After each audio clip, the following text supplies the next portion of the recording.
You are in the Warriors Huddle with me, Bram, and with me, per usual, my master of all things video and sound, Maxime. How's it going? Maxime, we are back from the longest hiatus in Huddle history, I think. I mean, stretching a pretty long time. And there's good reason. So I've been sitting around waiting for the Warriors to make a fucking move, thinking that something would happen, something. And then a week passed, and 2 weeks passed, and 3 weeks passed, and it turns out they spent all of this time basically Mike D and Jonathan Kuminga making eye contact while slowly giving each other the middle finger. And so, not a lot to report. The Warriors are the only team who has not made a move. Of the 30 NBA teams out there, 29 of them have made an addition. One has not done shit and is your Golden State Warriors. So hooray! But it's been too long. We had to get back. What's up with you? How you been, man? I love the NBA offseason in general. And I thought that it was, I'm in for all of it, right? The Dame going back to Portland, whatever. It always is exciting, but this time I hate all of it. And I realized I need the Warriors to be doing something to then feel like I have some skin in the game. So this has been a very weird, listless state of existence. I feel like I'm in basketball purgatory right now. It's like going through a vacation you look forward to, and then it went the wrong way. Like I've looked forward to the off season forever. And then it starts and it's like, it's here, like, hooray, and then you go through like some delayed optimism, like, this will still work out. Like there's still some things that are going to happen. Then it becomes sadness. This sucks. Then it becomes anger. What the fuck is going on? Now I just want it to be over. Can we just get a move? And I wouldn't mind saying being the last person to do something out of 30 people is always sad. It is always sad. Like, it doesn't matter. Pick anything. I'm at a restaurant. There's 30 people there. I'm the 29th to get my food. Sad. They are picking a team. There's 30 people being picked. I'm the last one. Fucking sad. Taking a test. There's 30 people in a room. I'm the last one sitting in my seat. I'm not happy watching 29 fucking teams make a move. And then we're just sitting around. Well, I mean, to be fair, with rumors, D'Anthony Melton, a family reunion with Seth Curry, maybe Al Horford might retire. Maybe he'll come to us. Like, there's things that will probably happen, but for as long as this JK logjam exists, like here we are stuck in this fucking bad vacation. Yeah, bad vacation is exactly right. I wanted it to be so good. And right, it sounds like, I guess they are, you can't just call them anything more than rumors, but it really is some very handshake agreements such that when the JK thing does happen, there will be a snowball effect, and it's expected that Al Horford will sign and D'Anthony Melton will sign, and that's all cool, especially for Marcus, who wanted this from the moment that he was injured at the beginning of the last season. So, there's reason to be hopeful, but there's also I don't like to count my chickens before they hatch. So I'm just sitting here very cranky because I don't expect any. I expect Al Horford to retire. I expect D'Anthony Melton to come out and say actually I'm injured for another season, and then we're gonna have to sign sort of G League players. It's not going to be great. I'm in a bad place. Be very careful, because if you say his name again, if we say D'Anthony Melton 3 times, I think that his leg breaks. So you definitely don't want to put that out there in any way, shape, or form. I tell you what, let's move to our glass half full, but we're not going to move too far. And then let me also add this to the tease. As far as bad vacations go, I just came back from Hawaii. It wasn't a bad vacation. It was a work trip and enjoyed most of it, but it involved a fucking tsunami. So I do have a tsunami story for us as we go forward here. We'll see how that plays out. And also, there's a certain amount of poetic justice to this JK shit. Watching him be held hostage by the Warriors as far as playing time over the last few seasons, specifically this last year, that he's now come out and is exercising the control that he has. For however long this goes, it's just a matter of months. He's not going to be able to hold the control for as long as the Warriors did over him. But as a vindictive dude, totally. I can kind of understand where the fuck this is coming from, which leads to our glass half full. And a related question. So as you know, glass half full, we look back on Warriors news, give you something you like, something you don't. There is zero Warriors news for all the reasons we just broke down. So instead, Maxime, look back at Kaminga. How are you feeling about him right now? Are you understanding? I get it. You got screwed over, so you're exercising. Are you angry? What the fuck? If we're going to break up, let's break up. And where was your emotional stance on this player? In this, you asked me to look back, right? And I think looking back, there are moments where I can really feel sympathy for Kaminga for not getting the playing time, for feeling like in spite of Kerr being the master of the modern motion offense, we did enjoy the idea of a Kaminga that could drive to the hoop and just give us a completely Yeah. different look. I liked that. What is happening now? It's gone on a little bit too long. He's not that he was ever a hero, but in the classic Dark Knight situation, right? He has now lived long enough to see himself become the villain.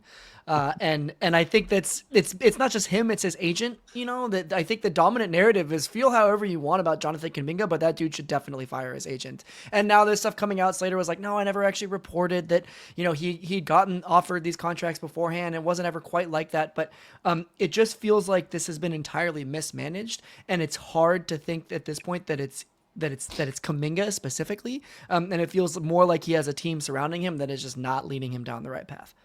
I think that's fair. This has hit me hard, to no one's surprise. So Kaminga was our lottery ticket. If there was some secret reason that all these people who are overlooking Golden State were going to be stupid and wrong, it was because Kaminga takes the leap. We had another all-star quality player on the roster right now. He's ready to go. And when we came out there, we roll it out and it's kumbaya and everything works great. It looks like that's not going to happen. And so that's hitting me hard, dude. It's making me frustrated and angry from a Golden State Warrior fan position. From a Kaminga position, I get it. I already said they fucked him over. They absolutely screwed up this minutes. Even if Kerr could completely explain to me why he did what he did during the rotations to help them win, from Kaminga's standpoint, if I'm sitting on that bench, I'd be frustrated as hell. I get it. I know where it's coming from. And shit, you can see his frustration. We're not guessing at it. If we've got that Instagram post, here's something from Jonathan Kuminga on Instagram. It's a picture of him on the bench during the Houston playoff series with the words, "I'll bet on myself all day." And who he tagged there at A-Rock Turner 20, that is his agent. So it seems to me he is very clearly upset about the minutes that the Warriors did not give him, and he's willing to say F you to everyone. So I get it, right? I understand where this thing is going, and I get why he is frustrated. Now, Maxime, I do not root for the Golden State Kamingas. I wrote for the Golden State fucking Warriors. And so it's a selfish take, but how do I feel about that? I'm done with this. I'm angry. If we're going to break up, let's fucking break up. We've got to move on. So from a Kaminga perspective, fine, you can be as angry as you want. You can spend the rest of your life angry at us. But can we not be angry for a 2-week stretch? Can we just get something done, work together to get you the fuck out of here? And then both of us can move on with our lives. You can go be a Sacramento King for as long as you want. So that's where I'm at on this. I get everybody's frustration. I get that the Warriors fucked it up and he's angry about it. But it is time to be adults, move the fuck on, and then go back to your frustration. But that's what we need at this stage. I'm right there with you. And I think we'll talk maybe more specifically about where he could end up. It seems very, very likely that he will not be on our team by the end of this season. I would imagine something more like the trade deadline at this point, based on the tea leaves that have been trickling out. It seems like he'll be on our roster to start the season, but won't be to end it. But even that feels a little bit cancerous, feels like not the best thing for our locker room overall. And I just, it does. I don't know. I've never been in a relationship that had like a protracted ending like this. But I would imagine it's got to be the absolute worst way. There's no romance involved at this point. I mean, it's almost worse. It's like a relationship where one of the people cheated on the other, but the person who got cheated on isn't breaking up. Instead, they're keeping them in their lives so that they can torture them for as long as possible. That's what the fuck this feels like. Have you ever been in a job you hated? Something that you just couldn't stand and you wanted to get the fuck out of there, but you were stuck. You had to, you didn't have a choice. Yes. I mean, eventually I did actually get out, but yeah, there was a period of a few weeks where I was like, this is the worst fucking thing ever. One of my first couple of legal jobs was like that. The first day I was there, I remember having a panic attack. Like, oh no. My God, I cannot stand it here. Like, how long do I have to be here? And realize it was years and it had only been like 8 minutes. So I definitely get it. All right, options for JK. He can sign a qualifying offer, $7.9 million. That gives him what I've read is called an implied, in quotes, no trade clause. It would mean that he comes back to the Warriors next year for $7.9 million, plays a full season with them, and then his future is his own. He can go anywhere he wants. Option number 2, he signs a deal with the Warriors. They just come to a contract deal. Most recently, there's been reports that the Warriors offered him 45 over 2 years. In response, Kaminga said, "Fuck you." But they could do that. They could sign a deal. Now they could hopefully maybe work out their relationship and move forward for the next 2 years, or they keep him on the roster until about the trade deadline, and then they trade him out. Option number 3, he gets a deal from another team. So far, those 2 teams look like the Suns or the Kings, and then the Warriors facilitate that by trading him to that team with around those numbers. And there's been some trade rumors, those kind of things. We'll talk about the trade rumors in a second. Those are the options, Maxime. What is the best outcome in your mind at this stage? Well, so I think part of the sticking point for Kaminga on the 45 over 2 year thing is that he wants a no trade clause. And at first I was like, that's fucking stupid. Nobody in the league has a no trade clause except for Bradley Beal until recently. And that was obviously one of the most problematic contracts in the league. Evidently a way bigger number. But then I'm realizing like he thinks that he wants to go to the Kings as maybe the most likely option. And I'm like, well, then give him the fucking no trade clause, because it's clear that he's not discerning anyways, right? So because I do think that that's all a lead up to say that the signing for the qualifying offer is absolutely the worst case scenario, because now he's below his value. I mean, like you said, you couldn't trade him anyways, but like we basically allow him to walk for nothing. And even if you could trade him for this season, he's now so undervalued as a contract that what we would get back is essentially the equivalent of letting him walk, although maybe there's a player on there. Good shit for jumping to the next question, by the way. I mean, the worst case outcome. I got my, you know how fucking weird I get about my outline. I've got it circled here. You didn't even give me the best outcome. You immediately jumped to the next stage. They're all bad. Yeah. I hate it. I mean, I think the best outcome at this point is the sign and trade. But that is in a vacuum, right? That is in concept, I should say. And in reality, the things that are on the table, I'm not so sure that that's as clear, right? So then we're left with, okay, then 45 over 2 years, give us a little bit more runway to allow him to find a more appropriate return for us that kind of makes both sides a little bit happier than maybe what's on the table right now. The reports that Kaminga would consider the Warriors offer if he could include his own no trade clause is so fucking preposterous. It'd be like if I went to like a steak restaurant and it was an all you can eat steak deal and they're like, dope, you'll love it here. Absolutely, we'll give you that deal, except you can't have any steak, have anything else. It's like, what do you know that we want to fucking trade you, dude? It's like the only reason we're making this 2-year deal is so that maybe we can trade you. Like, it's not, I came here for the steak. I'm making the deal for the trade. Let's not talk about no fucking trade clauses. Credit to JK and his team. When we talked about this possibility going into the offseason, I mean, Kaminga's contract was always the biggest deal. We knew this was coming up. I always thought the Warriors were holding all the cards, that like 1,000% of the leverage is on the Warrior side. It's a restricted free agency. They get to decide where the hell this person goes. But now that he has introduced this qualifying offer thing, he's flipped it. You know, you are entirely right. If he signs that 7.9 offer, now the Warriors' hands are fucking tied. He's got a no trade. His value, even if they traded him, is only at $8 million. So they're not getting really a whole lot back. And then they lose the asset next year for absolutely nothing. If I seem distracted at all, it's because my beautiful 10-year-old daughter has periodically over the last 2 minutes come and combed her hair while making eye contact with me as we are recording, and is now standing there showing me outfit. You look great, sweetie, but it's kind of hard. You're just looking at me. Okay. Well, then it's a live recording today for a studio audience. Sweetie, would you like to say something? No. Okay. Well, that was anticlimactic. Back. I mean, you can tell that she really finds it important to be on the show. That's why she came and says it. You just hummed the words as she got out of there. So good times for me. Best case in this leverage is exactly as he said. They sign him to a 2-year, somewhere in the $40 million range, and they find a trade partner. I don't know if that'll happen. Right now, the trade offers are less than compelling. Here are the reports.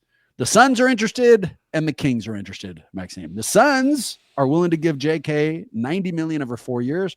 It's about $22.5 a year. So it's about what the Warriors offered. It's just more time. And they supposedly are offering Royce O'Neal, Nick Richards, and 4 second-round picks.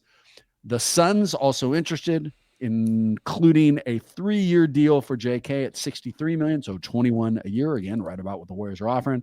And they are offering Monk and a protected first rounder, and it's that word protected supposedly that's keeping the deal from going through. The reporting on it isn't complete. I don't know what the protections are, but they must be steep enough because there's a contingency on the deal that says if the pick does not convey in 2030, it goes to them in 2031. But again, it's kind of weird. It would be the worst of Sacramento and San Antonio's pick. So I bet if that first round pick was unprotected, the Warriors would be interested, but it's not. It's pretty heavily protected. So of those two, any interest? Would you take either of those deals if you're Mike D?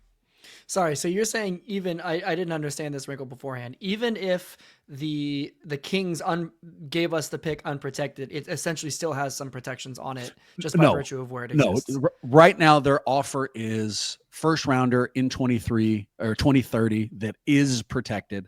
Those protections are unreported, but the thing that is reported is that if the pick does not go to them in 2030, then there's already a provision in the trade offer that says, okay, then you'll get our pick next year, but not even that straightforward. It'll either be our pick or San Antonio's pick in 2031, and it's the worst of the two. And so if they're talking about not conveying, you know, I don't think it's a top 3 protection. You know, you're probably looking top 10, top 15. I mean, some kind of lottery protection, maybe. Yeah, I think just the optics of trading who was at one, you know, a 7 overall pick for a lottery protected pick is a tough pill to swallow, especially when you're getting back in Malik Monk, a much smaller guard. We're already a little crowded at the guard position, and actually what we need is somebody who's like a 6'8" wing. So I'm not so compelled by the player that comes back. And so then you say, oh, okay, it's about the draft asset. And if it's, you look, I mean, the Kings are perennially losers. It's hilarious that they are looking at trying to get Kaminga from the Golden State Warriors, and yet another like, oh, if anything comes from Golden State, it must be gold for the Sacramento Kings. But it's very likely that they're going to continue to be bad. We don't see Kaminga as like really contributing to winning basketball. So I think if that was an unprotected pick, then I would do that if I was Golden State. And it's obvious with all the reporting that that's what's holding it up. As someone who wears their emotions on their sleeves, Kaminga to Sacramento would be either best or worst case scenario. If it works out for him, and, you know, like in Sacramento suddenly finds itself and he's this young rising star. And now Vivek gets to watch our guy beat us. Fuck that so many times, you know? And then on the other side, if the Kings spread their filthy loserdom all over Kaminga and now they go the wrong direction, you know, I wouldn't mind watching that. Of the two, fuck, they can't. I think I'd prefer the Suns offer. Nick Richards isn't terrible. We need a center. Royce O'Neal can shoot. He fits right in our 30 and above timeline. You know, it's not a whole lot of youth and athleticism from him. But 4 second rounders, somehow the amount of the second rounders underlines how invaluable they are. You know, it'd be like if I offered you like 10,000 pennies, like, fuck, dude, I don't want them. You know, like I'm saying this with full knowledge that the Warriors have used second rounders. You know, Draymond, Quentin Post, like we have had some success out of it, but those are the exceptions, not the rule. Yeah. What do I think happens?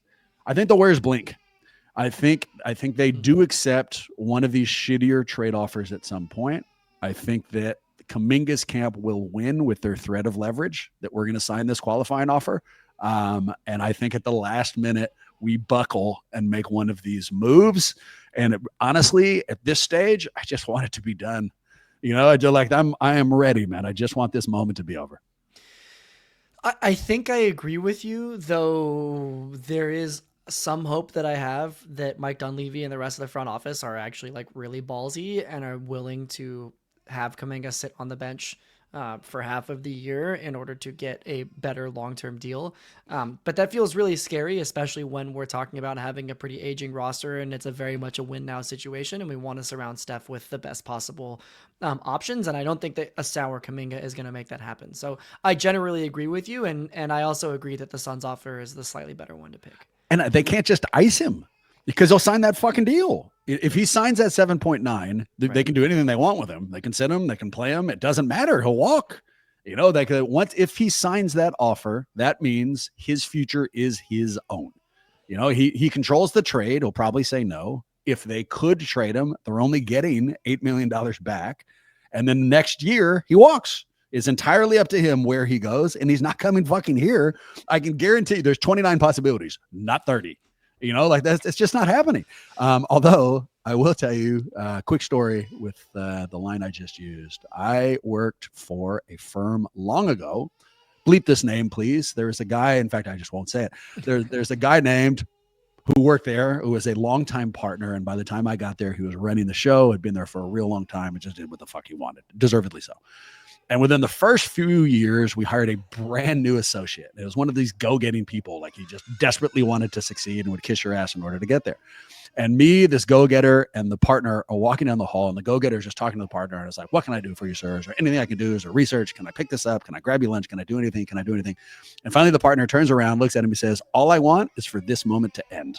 And then fucking walked away. And it's the most crushing shit I have ever heard anybody say to anyone. Like, I almost wanted to hug the guy. It's like, dude, like, oh my God, that's terrible. Like, you can grab me coffee if you want. Like, it was awful. Yeah, I digress, but saying that line made me think of it.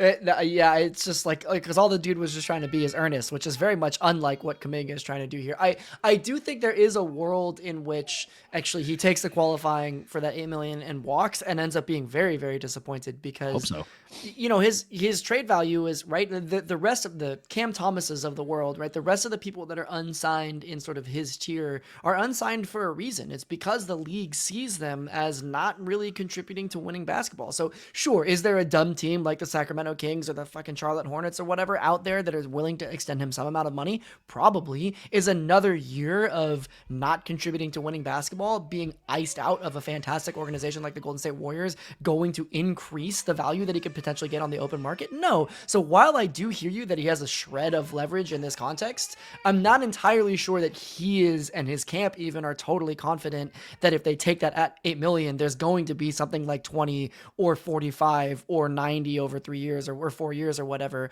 on the table for him the following season. I would be a little afraid if I were him too. If we could somehow put him in a room with cautionary tales, if we could put him in there with Cam Thomas, and we could put him in there with D'Angelo Russell, if we could put him in there with people who thought, just get me to the fringes, let me average 25, I will show the fucking world who the hell I am and make the money I know I'm worth. And then D'Angelo Russell would tell him, well, I went to Brooklyn. I did everything. They gave me the fucking reins. I got to do everything I wanted. You know what contract I just signed? 2 years, 11 million. 11 million for 2 fucking years. Then he could talk to Cam Thomas. I was young star, shot, got the green light on anything I ever wanted. We did anything through me. You know what I have right now? An offer for $0. $0 right now, JK. Now that said, I don't know if he's old enough for a room full of cautionary tales to mean shit. I think he thinks not me, and until it happens, and maybe it won't, maybe we're the ones who's wrong, but you're right. There's some world experience here. Absolutely. Time for a blast of optimism for a glass half full. Let's finish this section. Here's the question, Maxime. Why? What's the biggest fucking reason Golden State is actually better than what is being anticipated right now? I've got a response because I knew this question was coming. You got anything? You want me to take the reins? I mean, besides the obvious, which is Stephen fucking Curry, who just, is coming off of an Olympic title a year ago. Also, it's the statistic that we were the best starting 5 in the league, following the Jimmy Butler addition to the roster to end out the season. Now we have to get to the playoffs in order to compete in the playoffs. And with an aging roster, you could see injuries leading to that. But I think overall, the reason for optimism is that this is some of the best basketball playing group that the league has. I'm going to say that in a different way because I couldn't fucking agree more. Look, man, frustration, 29 out of 30 teams making moves. Frustrating, I can't stand it, hate it, understandable. We look forward to this forever. But the simple fucking reality is that those moves are adding to the periphery of the roster. We're adding role players who are important. Like, I'm not going to tell you they are not important, but that's really what our focus has been. If you look at the giant difference makers, those giant difference makers are still wearing Golden State jerseys. We still have Steph Curry. We still have Jimmy Butler. We still have Draymond Green. We still have young players like Quentin Post. We still even have rumors about role players with Al Horford and Seth Curry and DeAnthony Melton. And one of the shitty things about being stuck watching everyone else make moves when we don't is you forget who they were. You know, it's recency bias. We focus only on the news we have been provided recently as opposed to the news we got towards the end of the year. So I have some news for us, Maxime. Oh. This is from NBA.com in May, right before the playoffs started. Quote, adding a player with Butler's playoff pedigree to the most successful team of the past decade makes this squad dangerous. That's particularly true for some of the younger teams the Warriors could match up with early in the postseason. Since Butler's debut, the Warriors have been a top 5 team in both offensive and defensive efficiency. Ranking in the top 5 on both ends of the court has been a hallmark of title contending teams, which the new look Warriors now resemble. That team, we are, 3 months removed from when that was written. They have shuffled the chairs a little bit. I understand that Kaminga is most likely leaving. You know who they were not talking about in this fucking article? Jonathan Kuminga in any way, shape, or form. So I'm not sitting here telling you start getting ready for a parade. I understand how good Denver's gotten. I understand who OKC is. I'm watching. I get it. But don't get totally sucked into we're on the outs. We may not have made a move, but hopefully, maybe those small moves are coming. And we already had what we needed to be dangerous. Yeah, I love the idea that everybody's trying to catch up. And that's not exactly what's happening here. But, right, it's like, oh, if you're already comfortable with where you're at, you don't need to make moves, right? You don't fix it if it's not broken. Don't be jealous of other people's houses if you already live in a mansion too. The fucking Tsunami story, dude. So I am now a person who has been around at least a tsunami warning or advisory. I can't tell you that I've seen a tsunami itself. But so here's the story. The last couple of weeks I was out in Hawaii for work, and the last week of it, Erica and Kylie came out to visit me. And last Wednesday, I guess, we're out in the world. We're enjoying a trip, and Erica's on her phone checking random weather warnings. And she tells me, oh, there's been an earthquake in Russia. And because I'm an asshole and because marriage is hard, I say something along the lines of, why the fuck are you checking earthquakes in Russia? Like, who cares, dude? Like we're here in Hawaii. Listen to, and before I can even complete my totally asshole sentence, the phone goes, Brr! That crazy ass fucking warning noise it makes and warns us about a tsunami. And so we're still at that stage. I now know there's 3 phases to it. There's warnings, advisories, and then tsunami's coming. And so at that stage, it's still just a warning. It hasn't upgraded. And we've got 4 or 5 hours. And then the alarm gets heavier and heavier. We go back to the hotel room, turn on the TV, and it's talking about a fucking tsunami has been reported. The earthquake is nasty, 8.7, and now it's going to hit the islands. And I can tell you, Maxime, so I'm no stranger to natural disasters. We live in California. I have experienced earthquakes. I know they're out there. What I've never experienced is a natural disaster that has a timer. They can tell you when it's supposed to fucking hit. And the idea of sitting there and waiting for it to come and roll down is wild, man. So we had about 3 hours where they tell us it's about 4 o'clock and they say the first wave is going to hit at 7:10. Just a surreal, weirdo experience. And our hotel was literally on the waterfront with windows that looked out onto this harbor. And there's moments in life that are like province. They're like, I don't necessarily believe in fate, but you were supposed to be there at that time. So Eric and I are panicking, and unfair. Credit to us, we didn't panic, but concerned. Yeah. And we start looking at, do you move hotels or rent a VRBO? What do you do? And we turn on the TV, and as if the person was speaking to us, they explain there's different types of evacuation. One of them is vertical evacuation. If you get above the 4th floor, as opposed to going inland, you're okay. And we were on the 10th floor. So we made this call of all right, stay here. And they then announce that you might lose food and water. They tell you to fill up as many bowls with water as you can, not just to drink, because you won't be able to flush. And so if you don't want to be shitting and pissing on the floor, you got to have water to pour into the toilet. And so with these kind of things, it goes more and more serious. When they're starting to tell you, you're going to have to wait a week. So the most intimidating portion of it, and the ultimate point of this story is going to be the power of sports, believe it or not. The most intimidating portion is we go out into the streets of Hawaii, and now we're looking for food and water. just to have in the hotel room in case we got to stay there. And I don't know if you've been to Waikiki. They have a store called ABC Store that is everywhere. They're like 7-Elevens, but there's like 3 on every block. I've never seen a store more permeated in an area that ABC is in Waikiki. And we're walking around and they're all closed, each one of them, because it's a fucking national disaster. And so by the 6th or 7th one we came to, and then the rising angst on the streets because everybody else there was like, wait a minute, what this is, that was weird and panicky. And I'll jump to the end. Never even came. Fucking tsunami didn't hit like it did. There's nothing ultimately happened. Much to do, right? But here's the power sports. In these moments, people are angsty and fucking weird, and they're a little bit panicky, and we're just looking for food, and we see this bar that is selling Mexican food, and we roll in there, and they're playing a Dodger game, and it was all locals, and for whatever reason, that there wasn't a lot of tourists, so we were kind of off the strip a little bit, and the people in there were enraptured in a second inning. I don't even remember what the fuck was happening.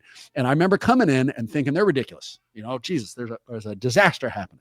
We order the food. We're sitting there waiting. And while I was waiting for the food, Maxime, I probably spent 6 minutes of not angsty, really concerned time because I got sucked into the game. It was just fucking something to be there, like to take your time. And it was the interaction. People were talking about it. People were letting their hair down a little bit. It was a distraction from everyday disasters. So, and then I went outside and was super angsty again and was crazy worried, but bananas experience. We survived it. And I don't know, man, there's something about the unity of watching sports. Also, everyone's a Dodger fan now. I guess it's because they're good, but they're fucking I saw so many Dodger hats everywhere. And to my credit, I didn't start a fight in there. I didn't say, oh, I'm a Giants fan, or like none of that shit. We were all on the same team for a 6-minute stretch while a wave supposedly sped our way at 500 miles per hour. I really, the only thing that I'd gotten from that was that you were now also a Dodgers fan because they huge. Brought you Yeah, I was like hella high fives. Yeah. like, let's go, Ohtani.